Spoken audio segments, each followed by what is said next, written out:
here will be out of the campus for the first time for the Yes. player. So this is the first time the player will be able to use his power when he wants. He can do before, but there is no so many interaction and puzzles. Here there was we really wanted to have a lot of different things to do, talk with people, use the power just to see fun stuff. But we use this kind of environment for the players who like to take their time and just to talk to characters, to look around. It really gives a sense of presence to Max, to the world. The important aspect of the game is really to give some rewards to the player who want to do that and to want to take his time.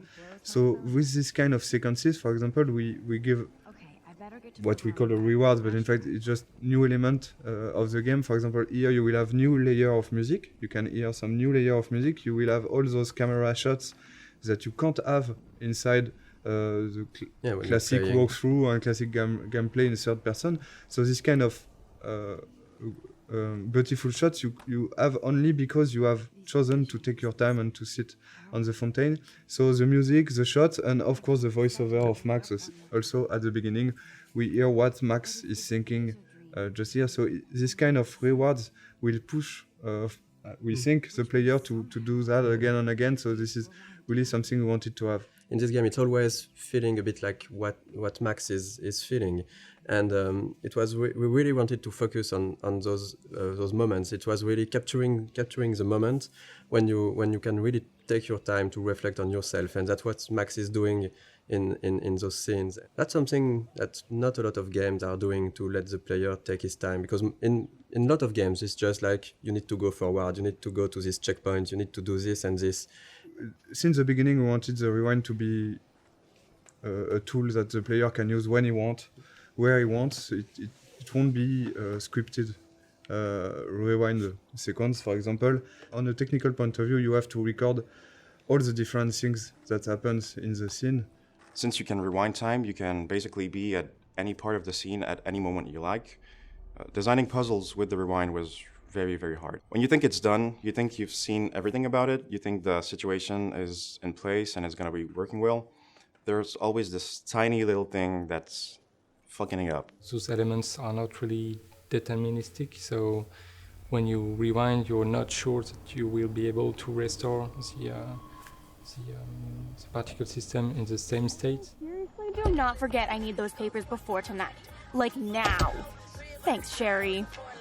And this is the dormitories. This is also something that was interesting for us, is to talk about dorm life. We wanted to use this setting because we can really talk about social issues, like the girls have their room. Do you really like the people who live next to you? How the relationship are working inside the dormitories? Like right now, it's interesting is you have different music that can come from the different rooms.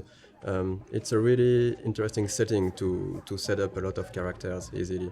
Here the idea is really to again have this believable universe of the students.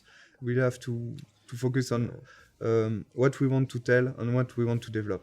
In each episode, Alyssa is getting hit or in danger by something, and you can decide or not to use the rewind power to warn her and to actually to get her out of trouble. And again, I think it's links to also the Kate story and this kind of stuff. It's not just here to have fun. It's also to talk about those difficulties you can have when you could be someone like Alyssa and having this kind of problems. And it's always a way to find the little detail and little elements that will bring more to the characters, how we are defining them, without sometimes telling too much. So this is the same actress as Chloe. Yeah, the two main actresses who are playing Max and Chloe did also the other students, and so there is some of Chloe inside each one of them. You can see Max and Chloe here. The body animation is done in motion capture on this project. We've done a lot of shooting in motion capture with French companies. The two main, so Max and Chloe, like for the voice actor, in fact, they are always played by the same actress, Serena and Gabrielle. So all the body language and the body animation you will see in the game are done by them. And so in each scene we work we discuss about the scene with them, and they add some. Both of them, they have given something to the character, even for Max, because Serena was a bit shy at the beginning of the project, and at the end of the project, she was different, and we can see the evolution of Max inside her acting. So Who did you tell? The principal. But he didn't seem to believe me. The principal? Are you still 12?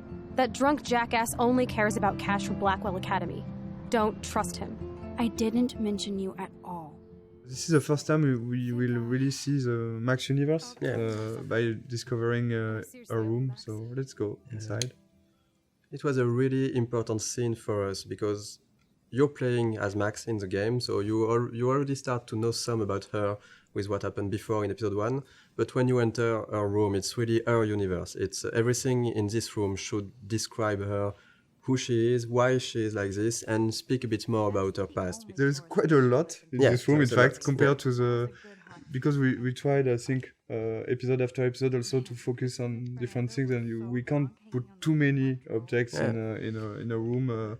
If you want to play a character for 5 episodes, you need to invest in this character, and all those kind of details and were really important to make a connection between the player and Max, to learn a bit more about what she experienced before and maybe also why she is how she is right now. Something we really wanted to have with Max's room is also to have a great contrast between Max and Chloe.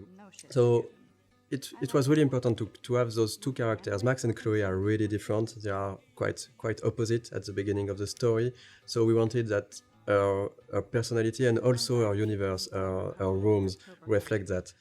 And we took for Max this sort of softer colors. We have the pink in, I think her bed cover is really soft. You have the small cushions with the flowers, the teddy bear. We've got a lot of different environments in the game, but we wanted really to be able to revisit the environments and to have other scenes taking place in the same environments, but telling different stories and telling different sequences. So, for example, in this room, when you go back here in the house, in the alternate reality, we will find an empty room of an empty Chloe room, and you have been here so many times before the episode 4 with Chloe, having fun with Chloe, listening to music.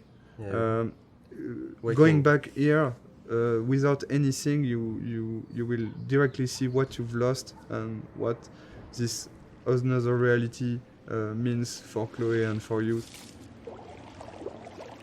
Max, try to find the light for the pool. I want to see the sharks. Otters don't like sharks. They bite. So do I.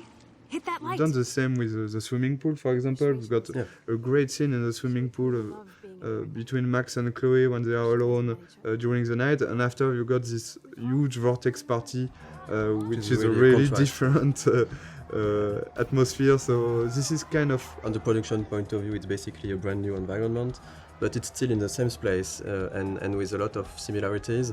So it's really important to show. It was important for us to show the changes that Max can create with her power and the changes to the characters and to the world.